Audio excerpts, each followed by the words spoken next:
सब ऋषि लोग रहते हैं, हमको यही शांति मिलती है। तो महिमा बताते बताते पांडव भी उनके साथ चलने लगे। सामने नर्मदा जी बह रही है,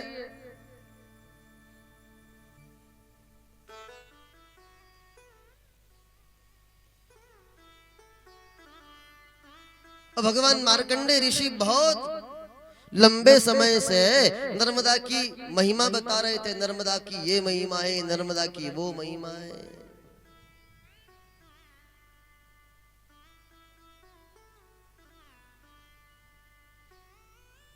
नर्मदा की बिल्कुल किनारे आ गए तो पांडव लोग स्नान करने लगे।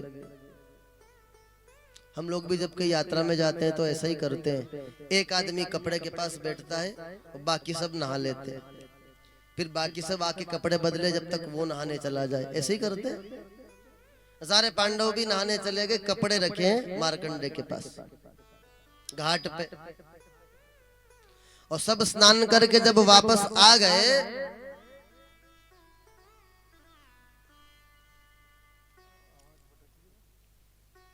तब भीम ने इशारा किया कि आप भी नहा लो। नहीं, अब मार्कंडे ने कहा मैं नर्मदा में नहीं नहाता। ये बोले कैसे महात्मा हूं, अभी तो इतनी बड़ी बड़ी बात कर रहे थे, नर्मदा की ये महिमा है, नर्मदा की वो महिमा है, नर्मदा की ये, ओ अभी अभी बदल गया, अब स्नान नहीं कर रहे। स्नान क्यों नहीं कर रहे? मार्कंडे ने कहा स्नान नहीं करते। क्यों? बोले नर्मदा में स्नान की कोई महिमा नहीं है। क्या बात कर दी? बोले हाँ। फिर दर्शनादेव नर्मदाम, नर्मदा के केवल दर्शन की महिमा है। करोड़ों बार अन्य तीर्थों के स्नान का जो फल है वो केवल नर्मदा के दर्शन करने मात्र से प्राप्त हो जाता है। बोलो नर्मदा मैया की जय हो। अरे भाई इतनी बड़ी बात है। बोले हाँ। स्नान की कोई महिमा? बोले स्नान की महिमा नहीं, लोग आते हैं तो नहा लेते, थके हुए रहते हैं। स्नान की कोई महिमा? दर्शन, दर्शन से ही सारा कल्याण है। तो यदि किसी के घर पे मान लो अब नर्मदा तो है नहीं, हर घर में संभव नहीं है,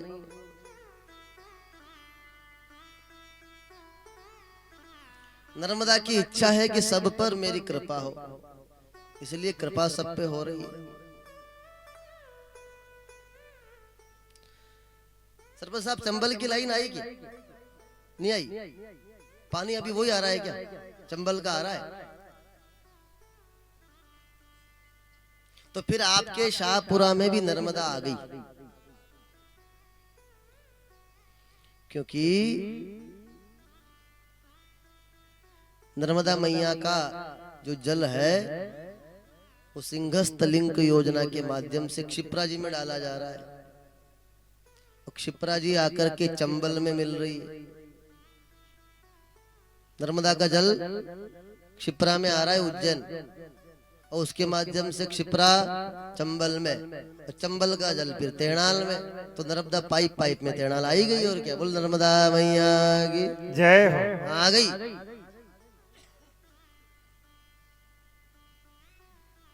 लेकिन किसी के घर में हमेशा नर्मदा तो जाना संभव नहीं है, और वो यदि नित्य निरंतर गंगा स्नान करना चाहता है, वो रोज नर्मदा स्नान करना चाहता है, तो उसके लिए कोई उपाय है? बोले कोई उपाय नहीं है। अगर उसकी ऐसी इच्छा है कि मैं 12 ज्योतिर्लिंगों के रोज दर्शन करूं, तो उसका फल केवल वो जाकर के गौ माता की प्रदक्षिणा करेगा। तो केवल गौ माता की प्रदक्षिणा करने मात्र से चारों धाम और 12 ज्योतिर्लिंगों के दर्शन का फल प्राप्त हो जाता है, केवल प्रदक्षिणा करने से। और बीमार रहता है तो टेंशन की क्या बात है? रोज जाओ, क्या करो? बोले बस गौ माता के जो गर्दन में झालर लटक रही है, कंबलवंतम, वो जो कंबल जैसे, उस पे हाथ घुमाओ।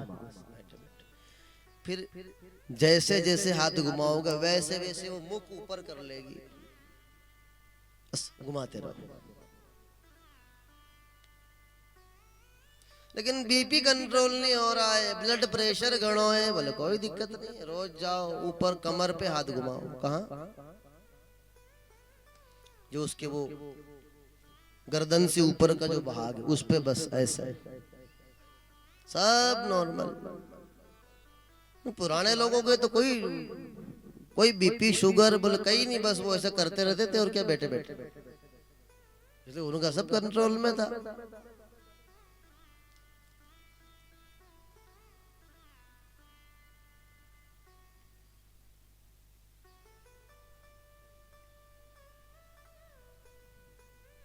शर्करा मिश्रितम दुग्धम यदा बुद्धिर जड़ा भवेत्।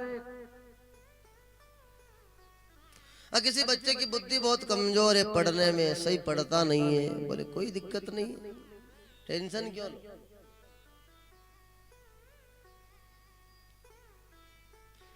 जो देशी गाय है वैद लक्षणा गौ माता, उस गौ माता के दूध में जो बड़ी वाली मिश्री आती है वो डाल करके पियो, बुद्धि तेज हो जाएगी। काय को टानिक पियो और के पियो। शर्करा मिश्रितम दुग्धम यदा बुद्धिर जड़ा भवेत्, पागलपन भी दूर हो जाए। बुद्धि तेज तो बहुत दूर की बात है, बिल्कुल जो बुद्धू है किसी काम का नहीं है वो भी तेज बुद्धि का बन जावे यदि वो वैद लक्षणा गौ माता का दूध, लेकिन जो बड़ी वाली मिश्री, शक्कर नहीं।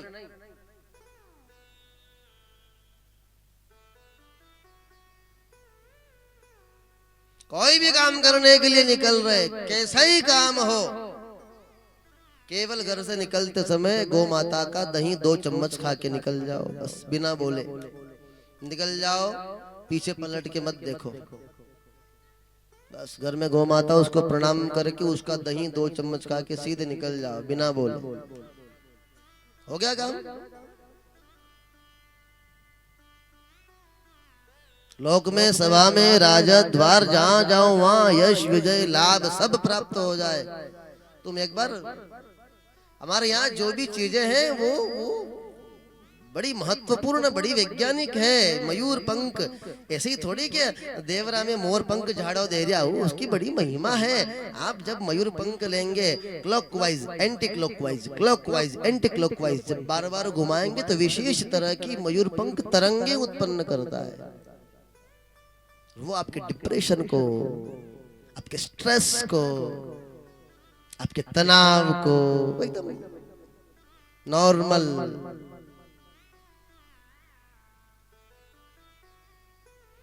ऐसे थोड़ी कि मैं देवरा में मोर पंख रखा झाड़ो दे रहा, उसकी महिमा है साहब, वो वैज्ञानिक है। हाँ, मयूर पंख clockwise anti clockwise, clockwise anti clockwise, बार बार सीधी दिशा विपरीत दिशा, सीधी दिशा विशेष तरह की तरंग उत्पन्न करेंगे और वो आपको लाभ देने वाली है। ऐसे थोड़ी कह दिया कि शरद पूर्णिमा को रात में बैठ के भजन गाओ और वो खीर रख दो, अरे उसकी महिमा है। ऋषि लोग जानते हैं, मुनि लोग जानते हैं कि लोग बहुत आलसी है। जब तक किसी चीज को धर्म से नहीं जोड़ेंगे ये मानने वाले नहीं है।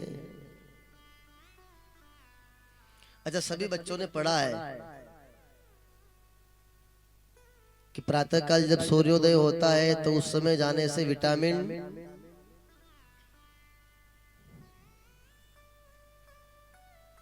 जो प्रातः काल का औरा है, सूर्य की जो आभा है लाल लाल, सबने पढ़ा है? कोई जाता है क्या सुबह सुबह? पढ़ा सबने पर मानता कोई नहीं है। इसलिए ऋषियों ने कह दिया सूर्य अर्घ्य सूर्योदय के समय। कैसे? जब तांबे का लोटा होगा और वो जो तांबे के लोटे से यूं उगते हुए सूर्य पर जब जल चढ़ावेंगे तो तांबे के लोटे में से जो जल आ रहा है उस जल में होकर के जब सीधे सूर्य की किरण मस्तिष्क पे पड़ती है, वो लाभ देने वाली, वो ऊर्जान्वित करने वाली। इसलिए हमारे यहाँ नियम बना दिया। आज वही बड़े बड़े पेड़ बचे हैं जिन पेड़ों के नीचे देवता बैठे हैं, उसके अलावा कोई बड़ा पेड़ बचा हुआ? पुराना पेड़ वही बचा हुआ है जिसके नीचे कहीं भी लाल भाटा है, सिंदूर लगा हुआ है, सगस बाव जी है कहीं, इसलिए उन्होंने कह दिया ये आमली में भूत है, ये पिपरी में सगस है क्या? बस क्योंकि उनको पता है कि मनुष्य बहुत स्वार्थी है, मानने वाला, ये काट देगा। इसलिए उन्होंने कह दिया ना, ये पिपरी में सकस बाबूजी हो, 2-4 धागे वागे लपेट के एक करके 2 अगरबत्ती में पूरा पेड़ बच गया क्या। और अफवाह फैला दी, बोले रात में उन्हें भूत ने आके बीड़ी मांग ली, बोले कहीं और क्या, बोले लेट हो गया, बकरियां के बीच में बकरी बन के आ गया, बोले वो तो उसके बड़े बड़े पैर हो, देखो 1-2 बातें चला दी, पेड़ बच गया। आज वही पेड़ बचे हैं जिनके नीचे देवता बैठे हैं। कितने वैज्ञानिक रहे होंगे हमारे पूर्वज, और उन्हीं पूर्वजों ने हमें ये वेद लक्षणा गौ माता की सेवा दी, लेकिन हम लोगों ने नहीं माना। और आज इतना दुख, इतनी दरिद्रता, इतनी दैन्यता, इतनी अस्वस्थता, इतना स्ट्रेस, गति मति गुण धर्म प्रकृति चित्त चेतना जागृति संयम, आपका धैर्य, आपका अलाइनमेंट, आपका स्ट्रेस जब हावी हो, मन कुछ कह रहा है, बुद्धि कुछ कह रही है, विचार कुछ और आ रहे हैं, परिवार के लोग कुछ कह रहे हैं, खुद कुछ सोच रहा है, इतना बिखरा हुआ आदमी, घर जाओ तो घर वाली कुछ और के, साले का फोन आए तो वो अलग बात के, मम्मी अलग के, पड़ोसी अलग के, जहाँ जाओ जहाँ 40 लोगों ने 40 बात बताई। कितना बिखराव है जीवन में, निर्णय लेने की क्षमता नहीं है, क्या निर्णय ले।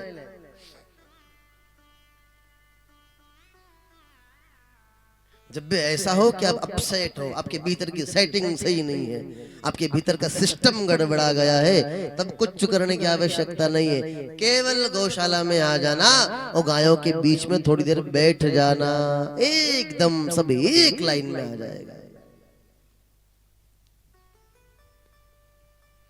इसलिए कान्हा की नजर लग गई, पूतना उठा के ले गई। अहो बकीयम स्तन कालकूटम, उठा के ले गई पूतना,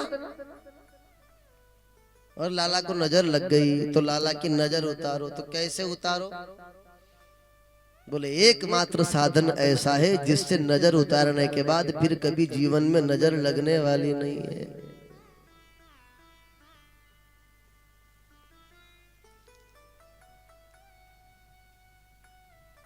कौन सी चीज है वो, तो गाय की पूंछ। इसलिए गौशाला में ले गए गोविंद को, गिरधारी को, उस गिरिराज धरण की भी नजर उतारने के लिए यशोदा मैया ने गाय की पूंछ। ठीक, मजा नहीं आया यार, एक बार जबरदस्त गौ माता की दूध की नदियां बहने दो, दूध की नदियां बहने दो, गौ माता को जीने दो। ठीक साहब, धन्यवाद। नमो गोभ्यः।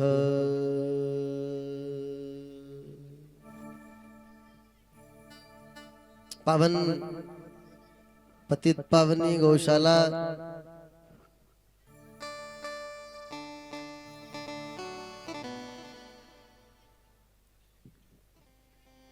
सैकड़ों की संख्या में जहां पावन गोवंश और यहाँ बहुत दिव्य एक कार्य और इस बार किया, सघन वृक्षारोपण। और जिन जिन भी महानुभावों ने उसमें सहयोग किया, उनका नाम भी वहां हर एक पौधे पर अंकित है।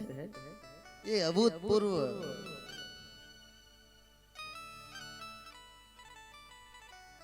इन्होंने किया यहाँ ऐसे, तो मेरा भी किया, मेरा भी नाम लिखा एक पेड़ में, उसका फोटो आया मेरे पास कहीं से हमने कहीं डाल दिया उसको। तो ऐसे बहुत पौधे लग गए, मैंने लग ही रहे थे, पर वो एक तरीका मिल गया, कौन सा, नाम लिखने वाला। तो हमारे कहीं लगने वाले थे बहुत पौधे, उसके लिए लोग मिल नहीं रहे थे। तो फिर वो उन्होंने जब देखा कि ऐसे नाम लिखा जाएगा, तो फिर वो पौधे तो 65-70 लगाने थे, फिर वो 350 से ऊपर चले गए, क्योंकि एक एक पेड़ पे ऐसा ऐसा नाम। तो हमने ऐसा देखा है पहले, बड़े बड़े पेड़ पे बच्चे खोद खोद के अपना नाम लिखते थे, है ना, बड़े बड़े पेड़ पे खोद खोद के अपना नाम लिखते थे, पर पेड़ को नुकसान नहीं पहुंचा ना। अब एक नया तरीका ये वाला, उसमें नामांकित वो जो सुरक्षा कवच लगाया कवच के ऊपर, ये बहुत अच्छी पद्धति है। और हमारे यहाँ 9 माताएं हैं। हम लोगों को मानव कहते हैं, क्या कहते हैं, क्या कहते हैं, मानव जाति,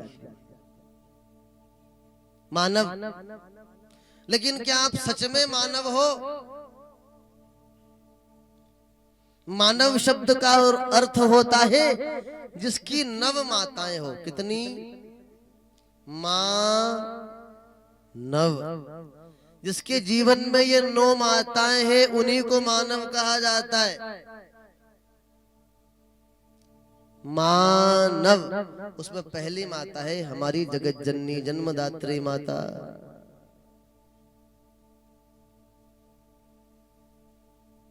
जो हमें जीवन देती है।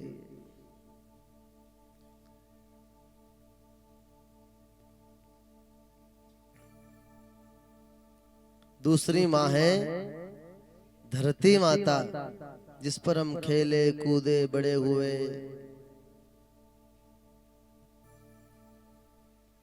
तीसरी माता है गौ माता। मानव में 9 प्रकार की माताएं हो तब मानव पूरी तरह बनता है। उसमें जन्मदात्री माता, धरती माता, गौ माता। आपके जीवन में यदि आपकी माँ आपके पास नहीं है तो फिर आप मानव नहीं हो।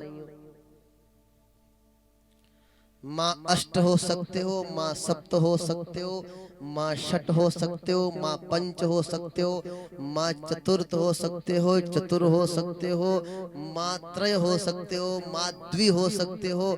माँ नव के लिए 9 पूरी पूरी चाहिए। उसमें पहली अपनी माँ, दूसरी धरती माता, तीसरी गौ माता जिसके दूध घी दही से हम पले बड़े हैं, और चौथी माता है हमारी कुल देवी माता। बोलो जय माता दी। हमारी कुल देवी माँ।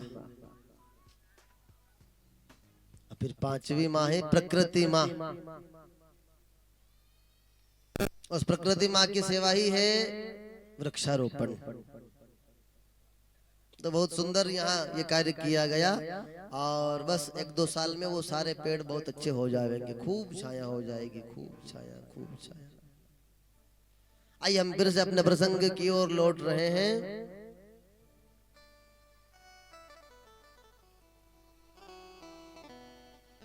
परमेश्वर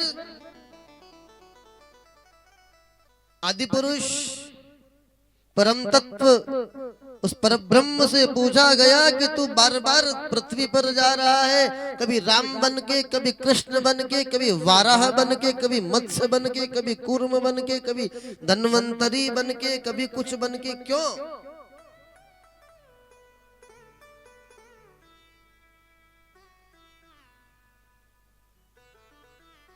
तेरे जन्म का कारण क्या है?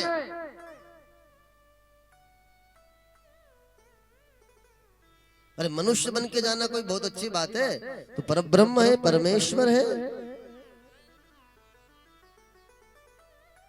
तो भगवान के जन्म का कारण यहाँ दिया गया है। भगवान के जन्म का कारण क्या है? विप्रधेनु सुर संत हित लीन मनुज अवतार, निज इच्छा निर्मित तनु माया गुण गोपाल। विप्र अर्थात ब्राह्मण,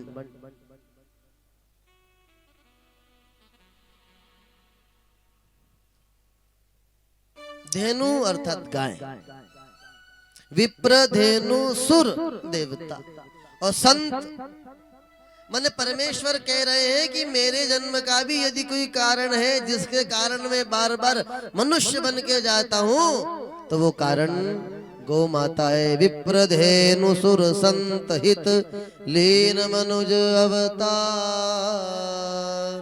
भगवान यदि मनुष्य बन के आते हैं तो उनके मानव बन के आने का एक कारण यदि कोई है तो वो गौ माता है। हम थोड़ा सा प्रसंग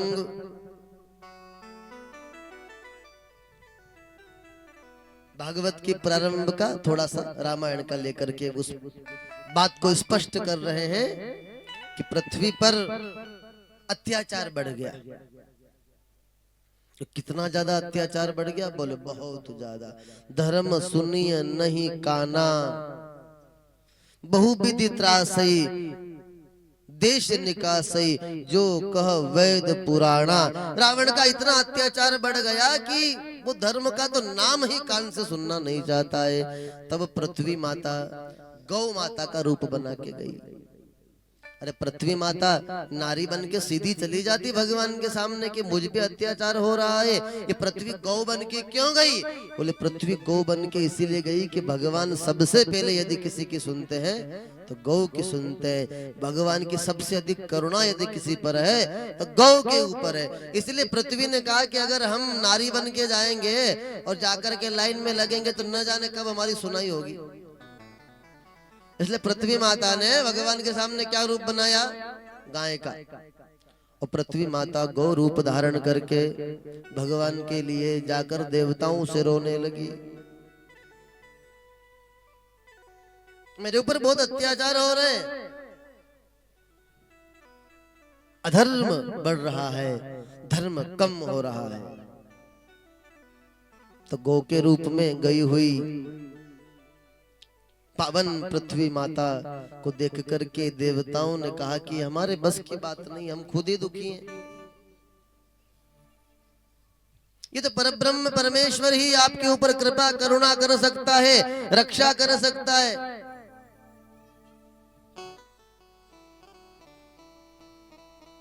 कहाँ मिलेंगे भगवान? किसी ने कहा क्षीर सागर में, किसी ने कहा गोलोक धाम में। तेहि समाज गिरिजा में रहे हूँ। एक कथा भगवान शिव जी पार्वती को सुना रहे हैं। तेहि समाज गिरिजा में रहे हूँ, अवसर पाई वचन एक कहे हूँ। पार्वती उसी सभा में मैं भी विद्यमान था और मुझे जब मौका मिला तो मैंने भी कहा। क्या कहा? हरि व्यापक सर्वत्र समाना, हरि व्यापक सर्वत्र समाना।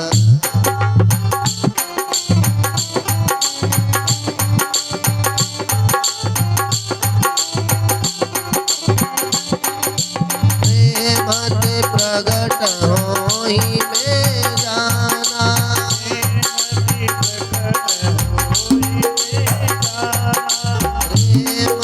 प्रगट होई में जाना।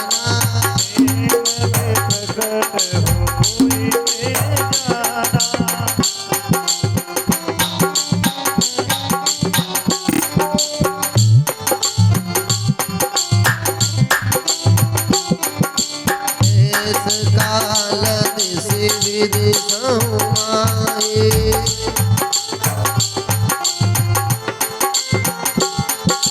कहूँ सो जहाँ तहाँ प्रभु नाए।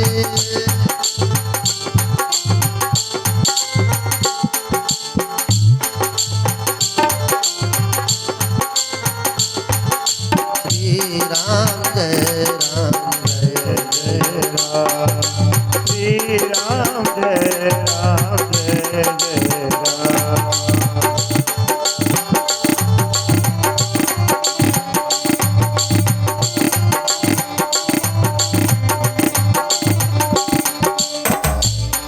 पार्वती मैं उस सभा में था, मैंने कहा कि परमेश्वर सब जगह व्याप्त है। तो भगवान के जन्म के जो कारण है, राम जन्म का जो मूल कारण है, वो कारण यही है कि पृथ्वी यदि अपने अस्तित्व में जाती तो भगवान न जाने कब सुनते, लेकिन पृथ्वी गौ माता का रूप बना के गई।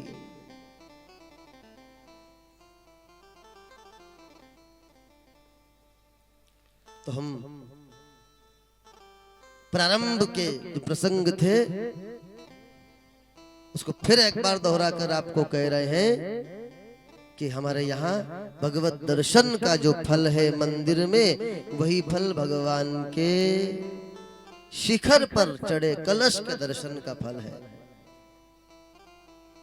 और यहाँ यही बात बहुत स्पष्ट रूप से लिखी गई है। अरे किसी ने कहा कि भाई तुम्हें 4 धाम जाना चाहिए, और 4 धाम नहीं जाओ तो वो 4 धाम को यूं ही थोड़ी जाना होता है। 4 धाम जाने के लिए सबसे पहले स्वास्थ्य चाहिए, स्वास्थ्य सही है तो भी समय चाहिए, स्वास्थ्य समय सही है तो संपत्ति चाहिए। स्वास्थ्य भी है, समय भी है, संपत्ति भी है, लेकिन श्रद्धा नहीं है तो स्वास्थ्य भी चाहिए, समय भी चाहिए, संपत्ति चाहिए, श्रद्धा चाहिए। कोई साथी नहीं है तो अकेले तो नहीं जाए, अकेले तो खाली शाहपुरा तेणाल बस। हाँ बस अकेले तो शाहपुरा भीलवाड़े जाना हो तो कई काम को नहीं, दूजा के तो ले चाल मारे साथ मार लारे चाल यार कर बिलाड़े चाले राम। अरे मारो कोई गन्नी तू चाल मारे साथ चल ले चल यार कहाँ, अरे चल तो सही। अकेले तो आदमी भीलवाड़ा भी जाने वाला और 4 धाम कोई अकेला जाता है? बताओ कोई कि मैं अकेले ही 4 धाम गया। अरे आप तो फिर भी छोड़ो, महात्मा नहीं जाते, महात्मा भी जुगाड़ करते, लो महाराज थे चल रहे, कई लोग थे चल रहे हैं, महात्मा भी एक दूसरे का करते। तो क्या चाहिए, फिर से दोहरा रहा हूं, पहले स्वास्थ्य, 5 सकार बोलते हैं उसको, 5 स, उसमें पहला स्वास्थ्य, दूसरा समय, तीसरा संपत्ति, चौथी श्रद्धा और 5वां साथी। ये 5 सकार जब होते हैं तब जाकर के तीर्थ यात्रा होती है। पर हमको 4 धाम की यात्रा करनी है तो क्या करें? अरे बोले 4 धाम की यात्रा करनी तो ज्यादा झंझट कहीं है ही नहीं है, बस गौशाला में जाओ, आओ, वो गौ माता के जो 4 पैर है उसी में जो एक पैर है सबसे आगे वाला, उसी को बोलो द्वारिकाधीश की जय हो। वो द्वारिका धाम है, उसकी पूजा करो। वो जहां पैर गिरा है वहां की मिट्टी को लगा लो अपने माथे पे, द्वारिका दर्शन का फल मिलेगा। और आगे वाला जो दूसरा साइड वाला जो दूसरा पैर है आगे वाला, वो बोले वही रामेश्वर है।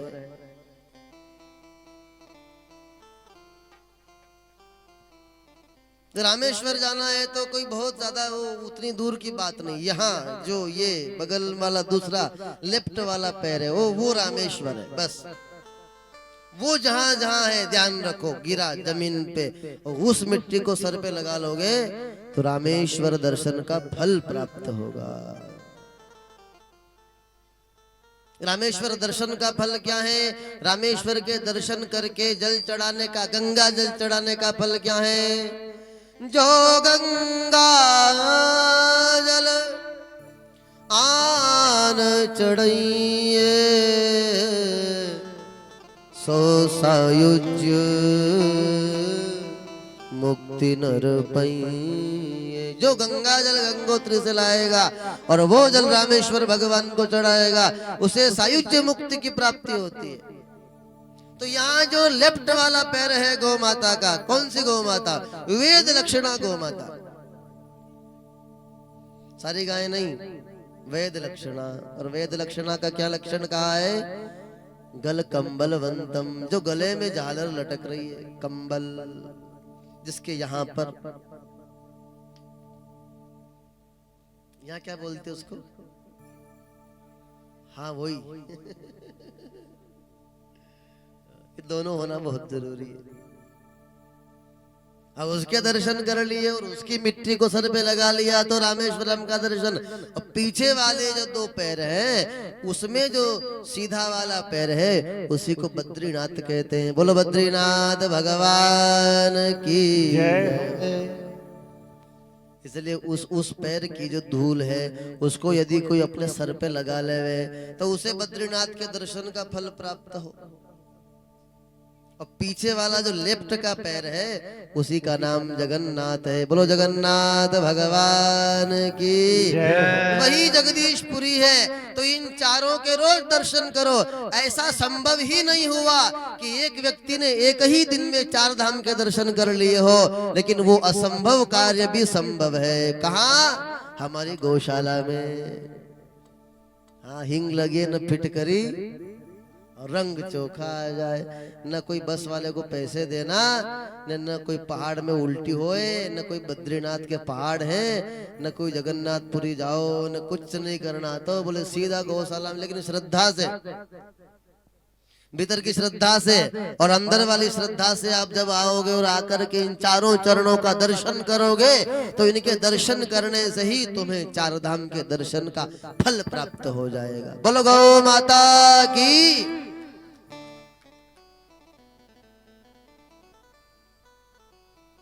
तो किसी ने कहा भगवान अन्यथा शरणम नास्ति त्वमेव शरणम मम। क्या? मैं अन्यों की शरण में नहीं हूं, आपकी शरण में हूं। तस्मात् कारुण्य भावेन रक्षस्व परमेश्वर। इसलिए करुणा करके आप मेरी रक्षा करो। तो आपका पैरामीटर क्या है मापने का?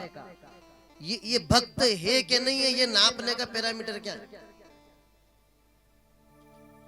अरे भाई भक्त है तो भक्त का लक्षण क्या है? लंबा तिलक है कि बहुत बड़ी माला को मानोगे भगत, या लकड़ी की चप्पल पहनोगे, खड़ा पहनोगे जब भगत मानोगे, या लंबी चोटी रखोगे तो भगत मानोगे, या नंगे पैर घूमोगे तो भगत मानोगे, या बहुत लोग लौटते लौटते खाटू श्याम जा रहे उसको भगत, किसको मानोगे भगत है? कोटड़ी अभी 4 भुजा, बहुत लोग गए पैदल पैदल गए। वो हमसे ही कहा कि पैदल चलो। मैंने कहा मेरे बस की बात नहीं भैया, इतना पैदल नहीं चले इतनी भीड़ में। अकेले तो चल दी, इतनी भीड़ में कहाँ पैदल पैदल चले। तो फल कैसे मिलेगा? एक तरीका है। क्या तरीका है? देखो आपको बता रहा हूं मैं। आपका व्रत जिस दिन भी हो उस दिन किसी के भी घर पानी मत पीना। आपका व्रत है और आपने किसी के वहां पानी पी लिया तो भूखे तुम मरो दिन भर, पुण्य उसको मिल जाएगा। क्या समझे? लोग बहुत ध्यान रखा करो। लोग जो है व्रत भी रहता है और दूसरे के वहां चाय पी लेते और दूसरे के वहां नाश्ता भी कर लेते। अपना जब व्रत हो तो अब पुण्य प्राप्त करने का उपाय। तो अब अपन अगर पैदल पैदल नहीं जा सकते कोटड़ी तो कोई बात नहीं। तो बोले वो लगाओ रास्ते में, क्या लंगर लगाओ, सबको कुछ न कुछ खिलाओ पिलाओ। तो ये दुनिया स्वार्थी है। हमें लग रहा है कि घना बड़ा भगत है, खूब सेवा करे, वो फोकट में पुण्य खींच रहा है। क्या कर रहा है? पैदल हम चल रहे हैं और वो पुण्य हमारा ले रहा है। वो हमको लग रहा है कि रामदेवरा लोग जा रहे हैं और राम सा पीर, राम रसोड़ा राम रसोड़ा राम रसोड़ा, भारी भीड़।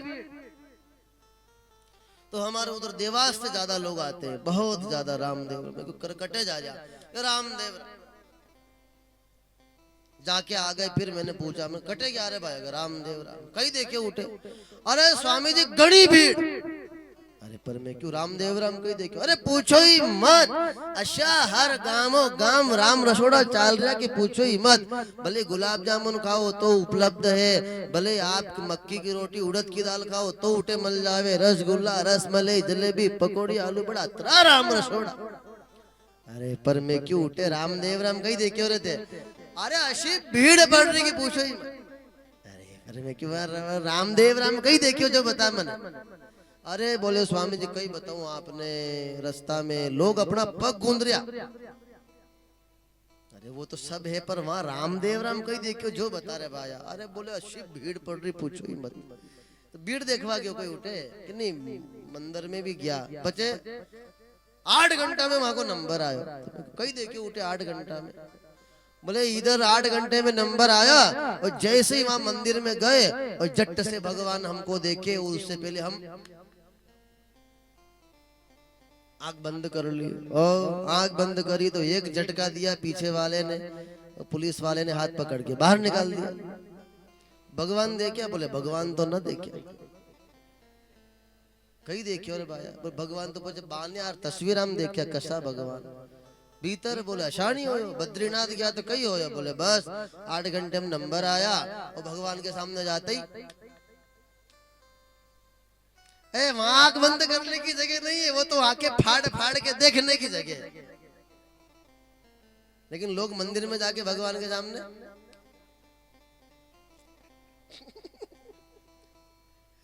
अरे दादा वो तो आंख बंद करने की जगह नहीं है, वो तो आंख खोल के देखने की कि कैसा दिखे। और लोग साम्राज्य दर्शन करके आ जाए, फिर मैं पूछूं हाथ में बांसुरी थी, बोले नहीं ध्यान रखियो, पोशाक को कलर बोले नहीं ध्यान रखे। तो कहीं देखियो? बोले दान पेटी देखा उठे अमावस के दिन कशी बड़ी ढेर लागे तो को पैसा को जो देखवा जाओ। यही चर्चा 18 करोड़ निकरिया। कशो श्रृंगार भगवान को, कशा कलर को मुकुट है, कसी वहां के हाथ में बांसुरी है, ऐसो ध्यान को।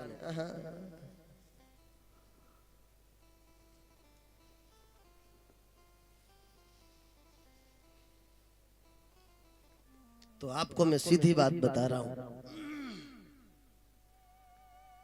कभी आपके मन में ऐसा आ जावे कि बहुत भारी यज्ञ करना है क्या, और बहुत भारी इतना बड़ा यज्ञ करना है कि राजसू यज्ञ करना है, अश्वमेध यज्ञ के बराबर, लेकिन हमारे पास सामर्थ्य नहीं है, तो फिर हम इतना बड़ा यज्ञ कैसे करेंगे?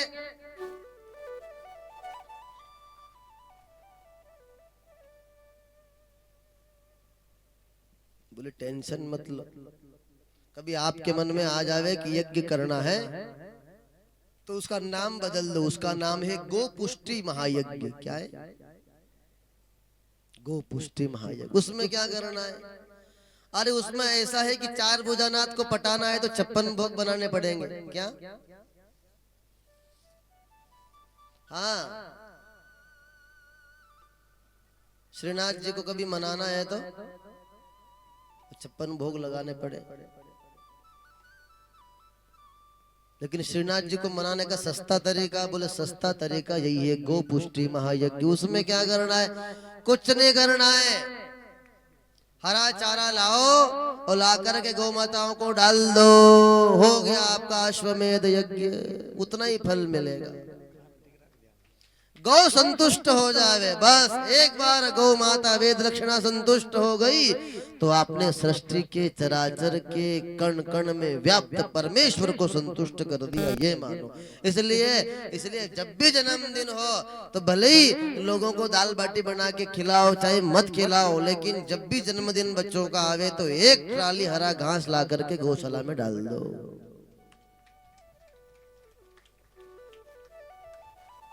घर में कोई शांत हो गया, पिताजी की माताजी की स्मृति में लोगों को चाहे तुम गुलाब जामुन बना के वो तेरही में खिलाओ, चाहे मत खिलाओ, लेकिन पिताजी की माताजी के नाम से यदि गौ माता की सेवा कर दोगे गौशाला में आकर के, तो सीधा उनको मिलेगा।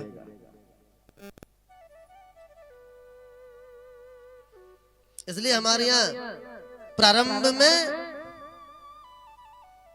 हर महापुरुष के जीवन में गौ माता का बड़ा महत्व है। और मैं आपको एक बहुत अंदर वाली बात बता रहा हूं जो मुझे आपको नहीं बताना चाहिए, पर मैं फिर भी बता रहा हूं।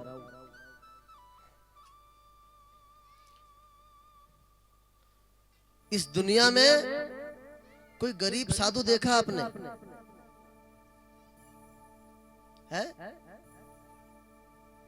गरीब धोबी देखा होगा, गरीब बामण देखा होगा, गरीब गुज्जर देखा होगा, गरीब बनिया भी देखा होगा, गरीब राजपूत भी देखा। गरीब महात्मा देखा कोई कि लाई बहुत गरीब है और वही सोसाइटी की दुकान से जो सरकारी चावल ला के खा रहा है, ऐसा देखा कोई कि नरेगा में कोई महात्मा लाई काम कर रहा है कि कोई गरीब महात्मा देखा धरती पर है?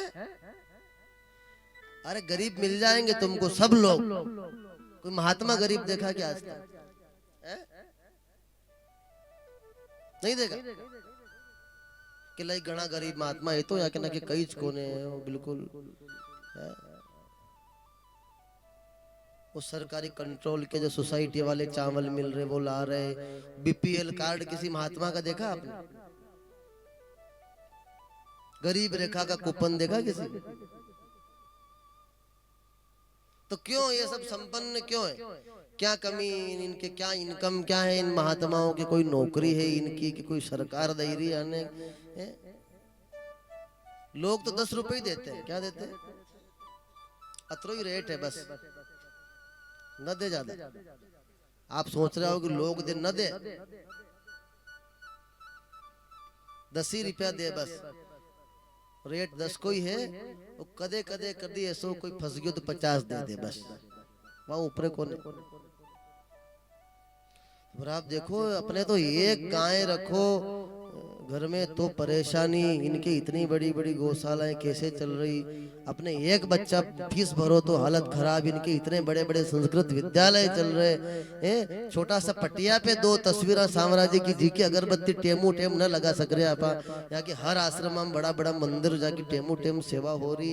और है अपने 4 मेहमान आ जावे तो अपन टेंशन में आ जा रहे यार, एकदम 4 जना आ गया, यहाँ की कतरा ही भंडारा रोज लोग आ ही रहे, महात्मा इतना सब चल रहा है, इनका कहां से चल रहा है? अरे उसका कारण क्या है? इनकी संपन्नता, इनकी समृद्धि का रहस्य क्या है? बहुत अंदर वाली बात बता रहा हूं। इनकी समृद्धि का रहस्य है, इनकी संपत्ति का रहस्य है कि सभी संत भले साधना कम कर लेंगे लेकिन गौ सेवा में कोई कमी रखने वाले, और इनकी जो गौ सेवा है उस गौ सेवा का ही ये प्रताप है, परिणाम है कि संतों की मां लक्ष्मी जी झाड़ू लगा रही है बस। अरे होना तो ये चाहिए कि लोग महात्माओं को दे, पर आजकल तो लोग महात्माओं से अपेक्षा करते, महाराज स्थान तो अतना देना पेड़ी। हाँ कितनी विचित्र बात है।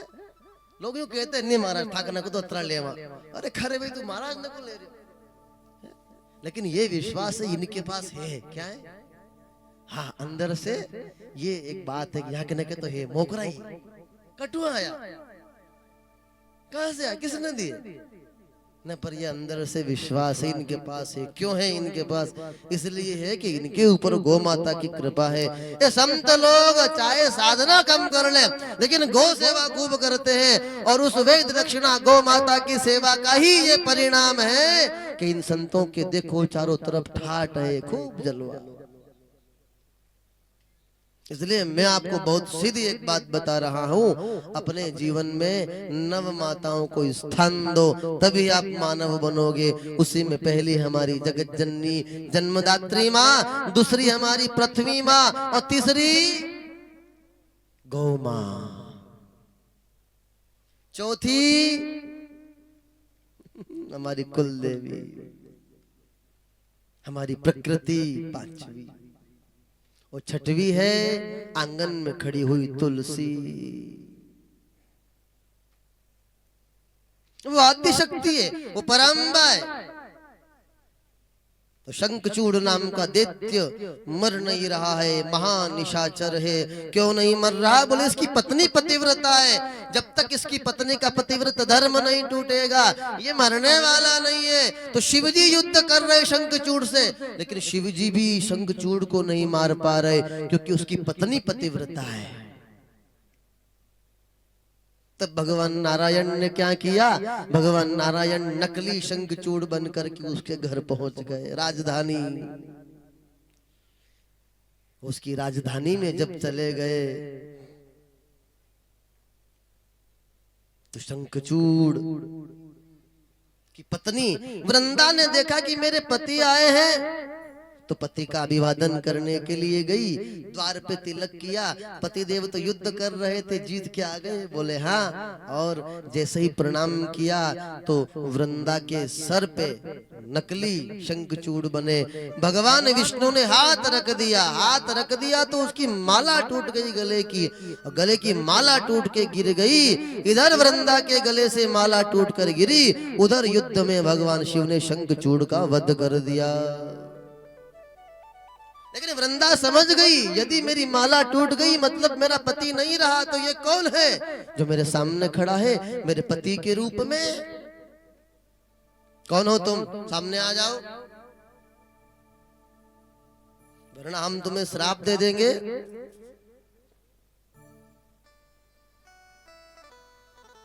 भगवान विष्णु प्रकट हो गए, मैं हूं। अरे वृंदा ने कहा तुम कैसे हो? तुम भगवान हो और उसके बाद भी तुम्हारा हृदय पत्थर जैसा है। तुमने मेरा पतिव्रत धर्म नष्ट कर दिया। जाओ, मैं तुम्हें श्राप दे रही हूं। है भगवान विष्णु, तुम पत्थर बन जाओ। तो वृंदा के श्राप से भगवान नारायण, बोलो शालिग्राम भगवान की। वो लड़ाई बढ़ने लगी तो लक्ष्मी आ गई। लक्ष्मी ने कहा कि देख, तेने मेरे पति को श्राप दे दिया, नारायण को पत्थर बने, तो मैं तुझे श्राप दे रही हूँ, मारो पति पत्थर बने और तू झाड़ को बन जा। तो लक्ष्मी के श्राप से वृंदा तुलसी बन गई। बोलो तुलसी माता की। और तभी वृंदा ने कहा, एक तो मेरा पति मारा गया और मेरा पतिव्रत धर्म नष्ट हो गया, और ऊपर से लक्ष्मी तेने मुझे झाड़ बना दिया। मैं तुझे श्राप देती हूँ, तू कांटे वाला पेड़ बन जा। तो लक्ष्मी बिल्व पत्र बन गई। बोलो महालक्ष्मी मैया की।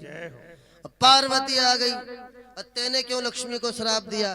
तब वृंदा ने कहा कि तेरी सहेली लक्ष्मी बड़े बड़े कांटों वाला पेड़ बनेगी और तू छोटे छोटे कांटों वाला पेड़ बनेगी। जा। पार्वती शमी पत्र बन गई। बोलो पार्वती मैया जय। तो वो जो वृंदा है, जिसको लक्ष्मी ने श्राप दे करके तुलसी बना दिया, झाड़ बना दिया, उसका क्रोध शांत करने के लिए भगवान नारायण ने वरदान दिया कि यदि मैं पत्थर भी बन गया, मैं शालिग्राम बन गया हूँ, तो मेरे ऊपर सिर्फ पूजा तेरे पत्र से ही होगी। सोना चांदी भी शालिग्राम पर चढ़ाया जाएगा तो मान्य नहीं है, लेकिन केवल तुलसी पत्र मान्य है। ऐसा कोई समय नहीं जब शालिग्राम के ऊपर से तुलसी अलग की जावे। इसलिए हमारे यहाँ वो मेवाड़ में तो बहुत प्यारा गीत भी गाते लोग, है ना। बनो मारो चार भुजारो ना दे, बनी मारी तुलसा लाडली। आइए थोड़ा गुनगुना लेते हैं। वो माताएं बहुत देर से बैठी है, तो इसलिए आपकी बहुत चिंता है हमको। आपके पैर दुखने लगे होंगे, है ना, तो इसलिए आपके पैर भी आप सीधे कर लो, कमर जरा सीधी कर लो। आइए बहुत आनंद के साथ, बहुत मस्ती में भगवान चार भुजनाथ का स्मरण करते हुए, तुलसी को प्रणाम करते हुए। बनो मारो चार भुजारो नाथ, बनी तुम्हारी तुलसा लाडली।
मेरे भंडार खुलाया रव गीत गजब का गाया बनी तुम्हारी थोड़े लाडली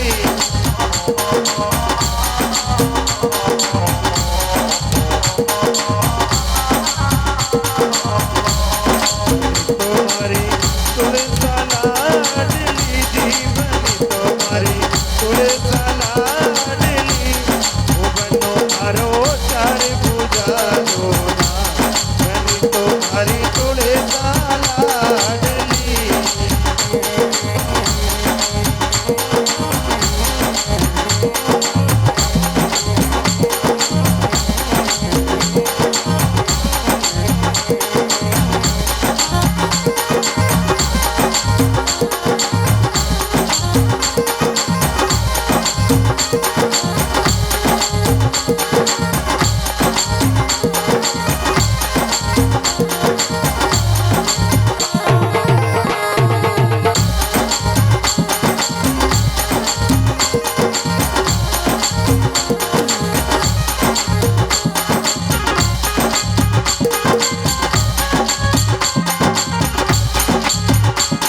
देवकी वासुदेव हर साया जी देवकी वासुदेव हर साया यशोदा नंद जी पाठ बेटाया जी यशोदा नंद जी पाठ बेटाया सुभद्रा की का दीप सजोया बनी तुम्हारी थोड़े लाडली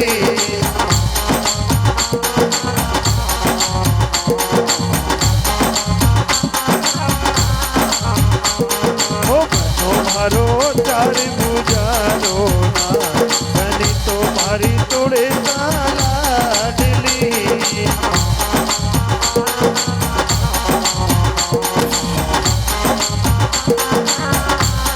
बनी तुम्हारी थोड़े लाडली जी बनी तुम्हारी थोड़े लाडली ओ बनो मारो चार पूजा रोना बनी तुम्हारी थोड़े लाडली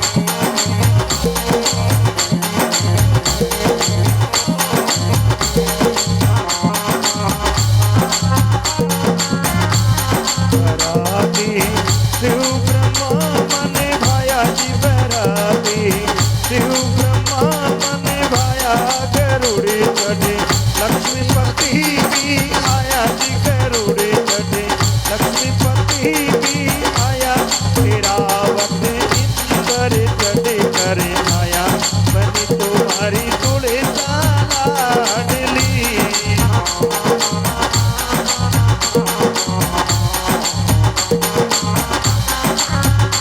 ओ बनो मारो चार पूजा रोना बनी तुम्हारी थोड़े लाडली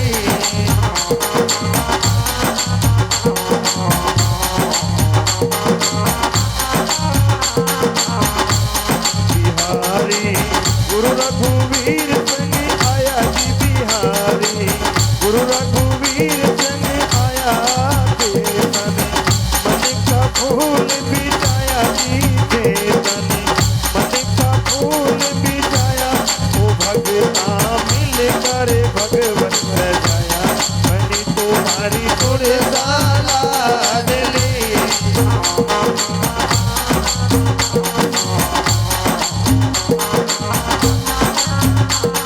बनी तुम्हारी थोड़े लाडली जी बनी तुम्हारी थोड़े लाडली ओ बनो मारो चार पूजा रोना बनी तुम्हारी थोड़े लाडली ओ बनो मारो चार पूजा रोना बनी तुम्हारी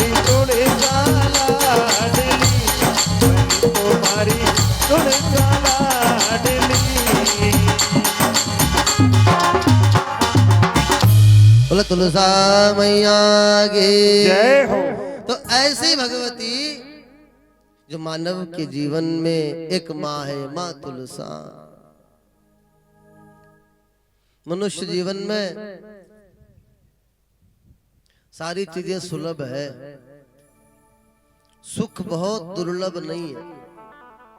सुख बहुत आसानी से मिल जाएगा, लेकिन बहुत दुर्लभ, बहुत मुश्किल से मिलने वाला कुछ है तो वो शांति है। वो हर जगह नहीं मिलती।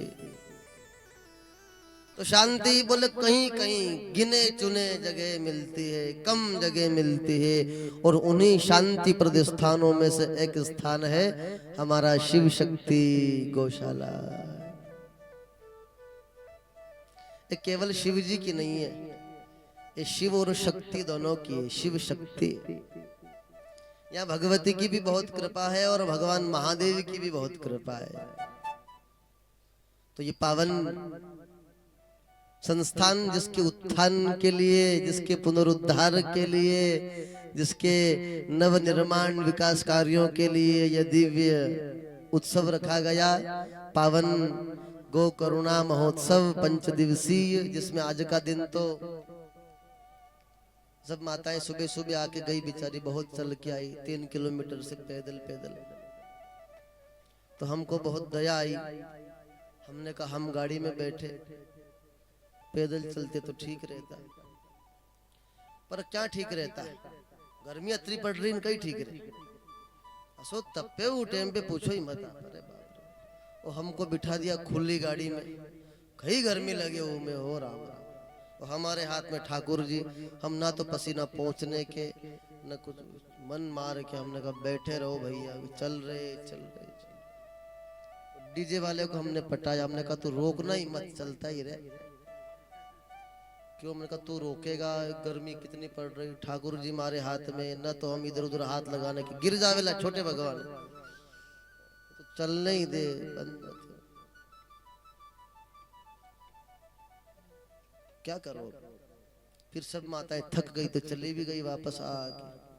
आप सब लोग कल ठीक समय से पधारे। समय क्या है अध्यक्ष जी? 11 बजे से 3 बजे तक। हाँ, दोपहर 11 बजे से 3 बजे तक जितना आप सब लोग सुनना चाहें। हम तो यहीं रुके वो सामने बट्टा पे। आप कह दो कि नहीं सुबह 9 बजे से रात को 11 बजे तक, तो भी हम तैयार हैं। लेकिन आपकी व्यस्तता, दूध वूध निकालना है, शाम के समय सब गांव में काम रहते हैं, इसलिए 11 से 3 का समय है। तो संबंधित जो गांव है वहाँ के कार्यकर्ताओं ने वहाँ की व्यवस्थाएं लगभग की है। ट्रैक्टर वगैरह कुछ लगा रहे हैं, वाहन है ना, तो उसका भी आप लोग लाभ ले। जो निजी वाहन से आ सकते वाहन से आवे, न आने जैसे तो जो वहां से आने वाले वाहन है उनके माध्यम से आवे। अथवा किसी के गांव में अगर कोई ऐसी बात हो तो यहाँ सूचना कर दे कि वहाँ 10 आदमी खड़े, उनको लाना है, तो वो व्यवस्था यहाँ से हो जाएगी। अब क्या करें, जंगल में बैठे हैं, सब तरफ 2-2, 3-3 किलोमीटर गांव है, पर मैं भी इतनी दूर से आया हूँ, तो मेरे पे दया करके आप सब लोग आओ। आप सब तो नजदीक के ही हो, मैं ही बहुत दूर का आदमी हूँ यहाँ, तो इसलिए मेरे हिसाब से तो आप बहुत नजदीक के हो, इसलिए समय निकाल कर आप सब लोग पधार जावे। और हम लोग बीच में कोई छुट्टी वुट्टी नहीं देंगे, नॉन स्टॉप अपनी कथा चलती रहेगी। और जैसी गौ माता की इच्छा होगी वैसे बाकी 4 दिन और भगवान के पावन प्रसंग हम लोग श्रवण करेंगे। आज महती भूमिका के साथ। और पंडित जी थाली कितनी है? थाली कितनी? एक ही। हाँ तो नीचे से कर लेते, सब हाथ लगा लेंगे, नीचे से कर ले, सब लोग कर लेंगे, बारी बारी से कर लो है। कल थाली बढ़ा ले।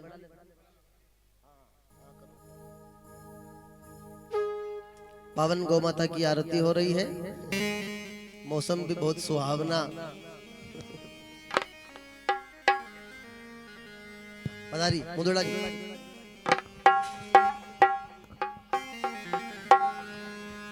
कर्पूर गौरम करुणावतारम संसार सारम भुजगेन्द्रहारम सदा वसंतम हृदयारविंदे भवम भवानी सहितम नमामि।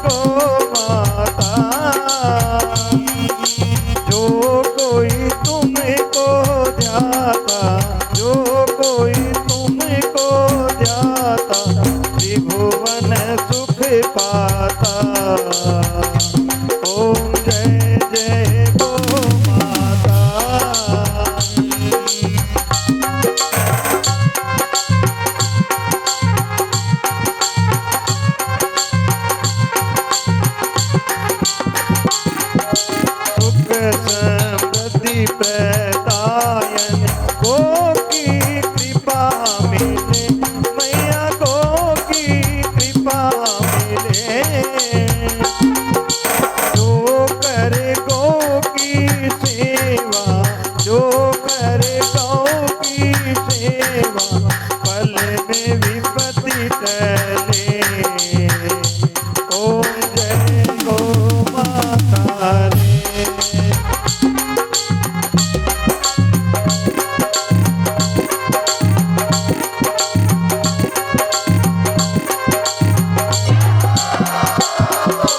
आयो ओज विकासिनी, जन जन की माई, मैया जन जन की माई। शत्रु मित्र सुत जाने, शत्रु मित्र सुत जाने, सबकी सुखदाई। ओम जय जय गो माता।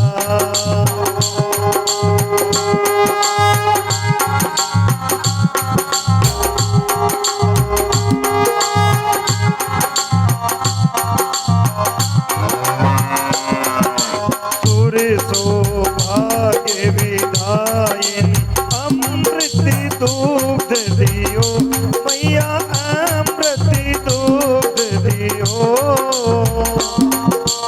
अखिल विश्व नर नारी, अखिल विश्व नर नारी, शिव अभिषेक कियो। ओम जय जय गो माता।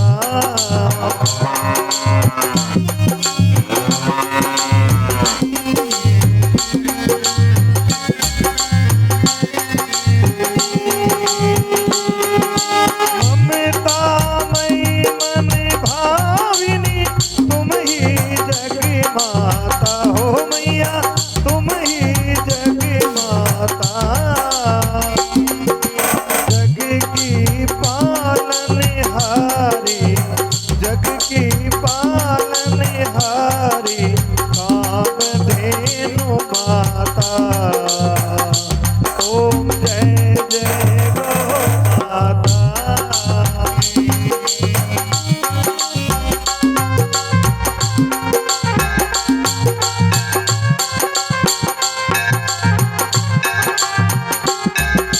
संकट रोग विनाशिनी, सुर महिमा गाई, मैया सुर महिमा गाई। गौशाला की सेवा, गौशाला की सेवा, संतन मन भाई।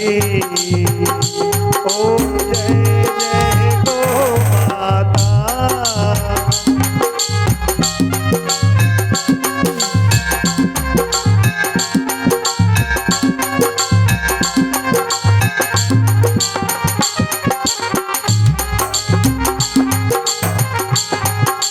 गोमा की रक्षा हित में हरि अवतार लियो, मैया हरि अवतार लियो।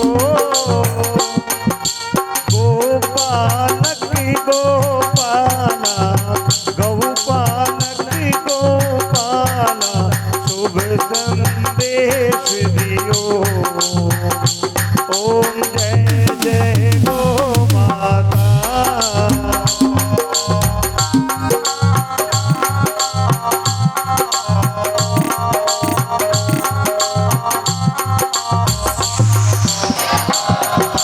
श्री गो मात की आरती, जो कोई सुत गावे हो मैया, जो कोई सुत गावे। संत कहती वे वाणी, संत कहती वे तरणी, भव से तर जावे। ओम जय जय गौ माता। जय जय गौ माता, मैया जय जय गौ माता। हो मैया जय जय गौ माता। जो कोई तुमको जाता, जो कोई तुमको जाता, शुभ वन शुभ पाता।